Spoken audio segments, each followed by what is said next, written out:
स्वागत है आप सभी का आपके अपने YouTube चैनल मिस्टर जैक वाले क्लासेस में। तो कैसे हैं आप सब? उम्मीद है आप सभी बढ़िया होंगे, स्वस्थ होंगे, मस्त होंगे। आप लोग की पढ़ाई लिखाई कैसे चल रही है? कमेंट में ज़रूर बताइएगा कितना प्रिपरेशन हुआ और कितना बाकी है ना? तो सारा कुछ बताइएगा, क्या हाल चाल है आप लोग का।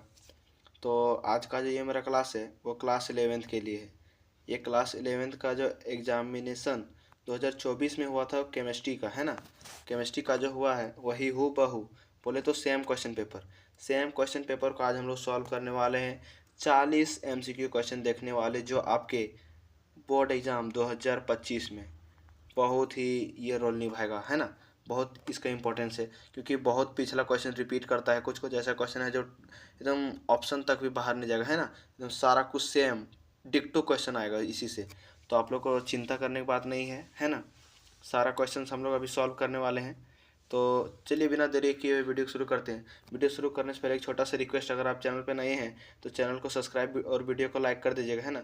ताकि जो भी छोटे बड़े जितना भी वीडियो डालें सारा सबसे पहले आप तक नोटिफिकेशन पहुंच पाए और आप जल्दी उससे लाभ उठा पाए, है ना? और आपके फ्रेंड सर्कल में जितने भी दोस्त सब है सबको शेयर कर दो यार। बहुत मेहनत लगता है वीडियो बनाने में, है ना?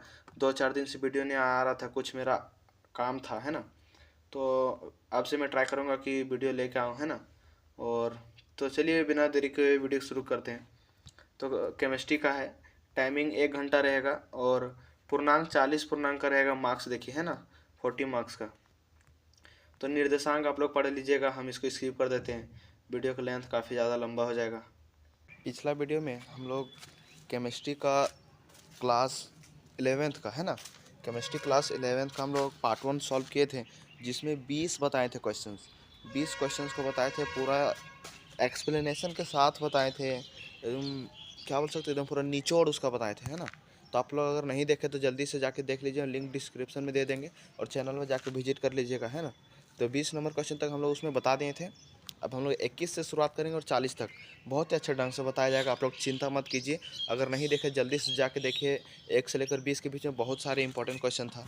अगर आप लोग का फिर छूट जाएगा, है ना? तो आप फटाफट से जाके देख लीजिएगा। और चलिए हम लोग बिना देरी के हुए 21 नंबर शुरू करते हैं। ये केमिस्ट्री क्लास 11th का पार्ट 2 है ना? ये पार्ट 2 है, तो आप लोग को घबराना नहीं है। अगला चलते 21 नंबर क्वेश्चन। 21 नंबर देखते हैं हम लोग। In del G less than 0 then the process is, ये स्पॉन्टेनियस, देखिए ये घट रहा है तो घटने की स्पॉन्टेनियस का कहते हैं ना, स्पॉन्टेनियस। अगला चलते हैं, ये सब बहुत ज़्यादा इंपॉर्टेंट है। 22 नंबर भाई, 22 number. The enthalpy of combination of methane graphite and the hydrogen of 298 के यहाँ पोटासियम नहीं, कैलोरीन है। आर -890.3 -393.5 एंड 285.8 इन kg/mol रिप्रेजेंटली enthalpy of formation of CH4 gas will be. इसका इंफॉर्मेशन मतलब इसमें बोला गया है information CH4 gas will be. Information enthalpy जो है उसका इंफॉर्मेशन CH4 क्या होगा, है ना? यही क्वेश्चन में किया गया। इसका सही आंसर हो जाएगा ऑप्शन नंबर बी हो जाएगा। इसका बहुत ज़्यादा लंबा हो जाएगा। 19 नंबर और 22 नंबर, 19 नंबर और 22 नंबर बहुत ज़्यादा ये सब सॉल्यूशन चल जाएगा भाई लोग, ठीक है? थोड़ा क्षमा कीजिएगा। बाकी बात, अगर आप व्हाट्सएप में जुड़ के हमसे क्वेश्चन करते हैं तो इस सबका मैं सॉल्यूशन भेज दूंगा सारा, डिक्टो एकदम सेम, है ना? अगला देखते हैं 23 number. The conjugate base of H2O is. 23 number, तो इसका कंजुगेट बेस क्या हो जाएगा? OH माइनस हो जाएगा, क्योंकि कंजुगेट मतलब एक हाइड्रोजन घटना, तो H2O में एक हाइड्रोजन घटेगा तो क्या हो जाएगा? OH माइनस हो जाएगा। तो इसका correct answer option number B हो जाएगा। अगला चलते हैं 24 number. Species NH3 is. NH3 species क्या हो जाएगा? ऑप्शन नंबर ए इसका करेक्ट आंसर। ये आप लोग VVI लगा लीजिए क्योंकि ये क्वेश्चन रिपीट कर सकता है, इसलिए लुइस एसिड हो जाएगा। नहीं, सॉरी, थोड़ा सा माफ़ कीजिएगा। इंथैल्पी NH3 इज, अच्छा हाँ, लुइस बेस। हाँ, तो इसका ऑप्शन नंबर बी सही हो जाएगा। सॉरी, गलती हो गया, लुइस एसिड नहीं होगा, है ना? ये गलत हो जाएगा। ये इसलिए गलत हो जाएगा, इसको मैं थोड़ा सा एक्सप्लेन कर देता हूँ। नाइट्रोजन का देखिए 5 बॉन्ड होता है ना? नाइट्रोजन का अगर 5 बॉन्ड होता है, तीनों अगर हाइड्रोजन से, अगर ये नाइट्रोजन तीनों हाइड्रोजन से अगर ये बना लिया अपना बॉन्ड, तो फिर भी तो इसका पास बॉन्ड बचा हुआ रह जाएगा। एक इलेक्ट्रॉन तो बचा रह जाएगा, है ना भाई? अगर बना लेगा इसका 2 लोन पेयर, अगर बना भी लेगा एक तो फिर भी तो बच जाएगा ना एक इलेक्ट्रॉन। और जिसका एक इलेक्ट्रॉन मतलब डेनोट करने की क्षमता होता है, देने की क्षमता होता है, उसी को तो बोलते हैं लुईस बेस। तो इसका correct answer option number B हो जाएगा। और जिसमें लेने तो यहाँ जैसे ये डिनोट कर रहा है, कर रहा है ना डिनोट, तो ये लुईस हो जाएगा। अगर किसी में गेन करने का क्षमता होगा तो उसको एसिड बोलेंगे। तो आप लोग थोड़ा गड़बड़ाइएगा नहीं, है ना। 25वां, for a reversible reaction A + B C + D equilibrium constant C is equal to, हाँ देखिए इसमें जो बोला गया है ना, इसको इक्विलिब्रियम कांस्टेंट का हम लोग कैसे लिखते हैं, ऊपर में प्रोडक्ट को गुना करते हैं। तो प्रोडक्ट मेरा क्या है, ये सॉरी देखिए ऊपर में प्रोडक्ट क्या है, हम मेरा C और D है ना प्रोडक्ट, और रिएक्टेंट A और B है। तो ऊपर में जो प्रोडक्ट रहता है उसको गुना करते हैं, तो क्या हो जाएगा C इंटू D, है ना, C इंटू D बटे A इंटू बी, यही हो जाएगा ना। तो C इंटू डी, इसका ऑप्शन नंबर सही हो जाएगा, option number B, option number C is correct answer हो जाएगा, क्योंकि प्रोडक्ट बटा, है ना, ए इंटू बी लिखे या बी इंटू ए लिखे बात बराबर है। तो आप लोग कन्फ्यूज नहीं कीजिएगा। 26 number question, assuming complete this discussion pH of 0.0001 m HCl solution is, इसका सही आंसर हो जाएगा option number D, option number D is correct answer, 4 हो जाएगा, है ना। अगला चलते हैं 27 number, what will be the effect of addition of H2 on the equilibrium of the reaction 2H2 gas plus CO gas CH3OH gas. देखिए इसमें जो बोला गया है what will be the affected, हाँ ठीक है, तो इसका सही आंसर हो जाएगा option number C, reaction will be process in direction of product, मतलब reaction process in the direction, product के डायरेक्शन में होता है रिएक्शन, है ना। तो यही सी सही हो जाएगा। अगला चलते हैं 28 number, the oxidation number of nitrogen in nitric acid HNO3 is, nitric acid, तो इसका हम लोग निकाल लेते हैं। देखिए नाइट्रोजन का निकालने वाला है ना, नाइट्रोजन का निकालने वाला है, तो हाइड्रोजन का 1 +1 हुआ, और हाइड्रोजन मतलब नाइट्रोजन का निकालने वाला, तो इसको x मान लिए हम लोग, ठीक है, x मान लिए, प्लस -2 × 3 बराबर 0। इसको कैलकुलेट कीजिएगा तो ये आ जाएगा 1 + x 2 × 3 -6 होगा, माइनस बराबर 0, -6 में 1 चला गया तो -5, तो x बराबर +5 आ जाएगा, 0 के इधर, तो +5 कहाँ दिख रहा है, option number C, option number C is correct answer, है ना। 28वां नंबर चलते हैं, 28वां हो गया, 29 चलते हैं, the loss of electron is term as loss of reaction oxidation, oxidation को ही कहते हैं ना, लॉस, इलेक्ट्रॉन लॉस करने की क्षमता बोल सकते हैं ना।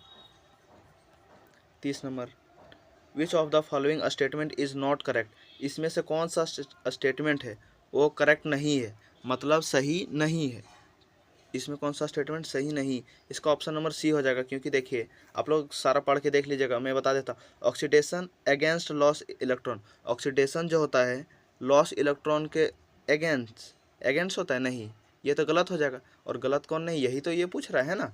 तो इसका सही आंसर हो जाएगा option number C correct answer, है ना। तो आप लोग गड़बड़ाइएगा नहीं, ठीक है। अगला चलते हैं 31 नंबर,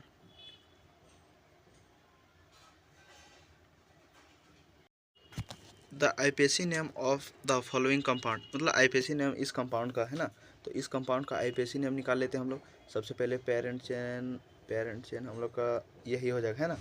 तो अब इसका हम लोग काउंटिंग करते हैं, 1 2 3 4 5 हो जाएगा। यहाँ पे देखिए ये दोनों फ्री कार्बन हुआ, मीथ ईथ, तो इसका क्या हो जाएगा, ईथ हो जाएगा। और देखिए यहाँ पे डबल बॉन्ड है, सॉरी दिख नहीं रहा है ये क्वेश्चन में, यहाँ पे डबल बॉन्ड है ना, यहाँ पे डबल बॉन्ड है, तो आप लोग कन्फ्यूज नहीं कीजिएगा, है ना। तो इसका सही आंसर हो जाएगा option number A, option number A is correct answer हो जाएगा। क्यों, क्योंकि देखिए 1 पहला कार्बन, दूसरा कार्बन, तीसरा कार्बन में हम लोग को इथाइल मिला, और 2 पे हेक्स, देखिए दूसरा कार्बन में हेक्स मिला, डबल बॉन्ड भी यही था, है ना, यहाँ पे डबल बॉन्ड था। और इन इसलिए लगाएं क्योंकि डबल बॉन्ड था, है ना। तो यही करेक्ट है 31 का। अब 32 चलते हैं, CH3O CH3 एंड CH3CH2OH मतलब ये दोनों है, क्या है, ये दोनों आपस में आइसोमर्स तो है लेकिन फंक्शनल ग्रुप आइसोमर्स है ना। तो option number C is correct answer हो जाएगा। आप लोग को कंफ्यूज नहीं करना है, इसे क्वेश्चन बहुत ही हल्का क्वेश्चन। चलिए 33 क्वेश्चन, 33 नंबर कौन सा था, 32 था ना, हाँ ठीक है 33। विच of the following will not acts a nucleophilic. देखिए न्यूक्लियोफिलिक 30 नंबर न्यूक्लियोफिलिक बोला है, तो न्यूक्लियोफिलिक में कौन सा चार्ज रहता है, न्यूक्लियोफिलिक में माइनस चार्ज होता है ना, न्यूक्लियोफिलिक में माइनस चार्ज होता है। तो ये न्यूक्लियोफिलिक माइनस चार्ज क्या पसंद करेगा, प्लस चार्ज को ही पसंद करेगा ना भाई। तो इसमें बोला है, देखिए प्लस चार्ज तो ये है नहीं, यहाँ भी नहीं है, यहाँ पे माइनस चार्ज तो होगा नहीं, तो ये तीनों हो गया गलत, ये आपका सही आंसर हो जाएगा, option number B is correct answer है ना। अगला चलते 34। Which of the following is not an example of electron displacement effect in covalent bond. मतलब कोवैलेंट बॉन्ड का एग्जाम्पल डिस्प्लेसमेंट करना, हाँ ठीक, इसका सही आंसर हो जाएगा 34 का ऑप्शन नंबर डी हो जाएगा है ना। अगला चलते हैं 35 भी बहुत बेहतरीन क्वेश्चन है। ये दिया हुआ है, इसमें पूछा गया है कि ये क्या है, ये देखिए इसमें पूछा गया 35 में कि ये जो है वो क्या है। आइसोपेंटेनिक नहीं भाई, आइसोपेंटेनिक नहीं है, नियोपेंटेनिक ये भी नहीं है, हेक्सेन देखिए पहले आप ऐसे समझिए, कितना कार्बन, 1 2 3 4 5 कार्बन को क्या बोलते हैं, टोटल 6 कार्बन है ना, 1 2 3 4 5 6, हाँ ठीक है 6 कार्बन है, 6 कार्बन को हेक्स बोलते हैं, 6 कार्बन को हेक्स बोलते हैं। और देखिए अगर किसी पेरेंट चेन से अगर बॉन्ड कहीं कोई भी एक साइड अगर फ्री कार्बन होगा तो उसको आइसो बोलेंगे, और 6 कार्बन इसलिए हेक्स बोलेंगे, तो iso hexane is correct answer हो जाएगा इसका 35 का। 36 का देखते हैं, 36 का ozonolysis of ethene gives, ozonolysis जो वो क्या देता है, इथेन एंड मिथेनल, इथेनॉल और मिथेनल। 37वां number, the necessary condition of any compound to be aromatic is आर है ना। 37 नंबर क्वेश्चन, 37 का इसका डी हो जाएगा, हाँ डी ही हो जाएगा क्योंकि n+2, हाँ ठीक डी, नहीं डी, हाँ डी करेक्ट आंसर हो जाएगा क्योंकि ये प्लेटेनिक भी देता है, complete delocalisation of pi electron in the ring, ये भी सही हो जाएगा, सी भी सही, तो ऑल ऑफ दीज हो जाएगा। इस तरह बहुत सारा क्वेश्चन होता है जो जिसका अगर आप आंसर नहीं जानते हैं, अगर उसका ऑल ऑफ दीज दिया हुआ है तो आप ऑल ऑफ दीज 80 to 90% है ना, 80 से 90% क्वेश्चन का ऑल ऑफ दीज होता है, तो इसका भी ऑल ऑफ दीज हो जाएगा। अगला चलते हैं 38 नंबर, 38 नंबर बोला है the dehydration of ethanol in the presence of conc H2SO4 gives CH3CH2OH conc H2SO4 और 443 केल्विन। तो इसका सही आंसर हो जाएगा 38 का option number A, option number A इसलिए सही हो जाएगा क्योंकि डिहाइड्रेशन बोला है ना H2SO4 का, तो H2SO4 का डिहाइड्रेशन करेंगे तो यही हो जाएगा। 39 देखते हैं, meta directing group is, meta directing group 39 का option number C, meta directing group कौन होता है, NO2। चलिए लास्ट क्वेश्चन है ना, लास्ट क्वेश्चन देखने से पहले अगर आप चैनल पर नए तो प्लीज़ सब्सक्राइब कर दीजिएगा और अपने सभी दोस्तों को शेयर कर दीजिएगा, और नेक्स्ट कौन सा वीडियो लाना है ये कमेंट में बता दीजिएगा है ना, ताकि उस टॉपिक पे वीडियो बना कर लाएँ। देखिए for last number, the reaction use for preparation of higher alkane from alkyl halide, मतलब ये जो प्रिपरेशन हायर अल्केन से अल्काइल हैलाइड, ये रिएक्शन यूज्ड प्रिपेयर किसको करने के लिए है, तो ऊर्ज रिएक्शन है ना। ऊर्ज रिएक्शन इसलिए हो जाएगा क्योंकि जब ऊर्ज रिएक्शन का हम लोग यूज करते हैं तो उसका इलेक्ट्रॉन दोगुना हो जाता है ना, ज़्यादा हो जाता है, हायर इलेक्ट्रॉन हो जाता है। तो इस प्रकार से हम लोग 40 MCQ देखें। तो मिलते हैं नेक्स्ट वीडियो में, तब तक के लिए बाय।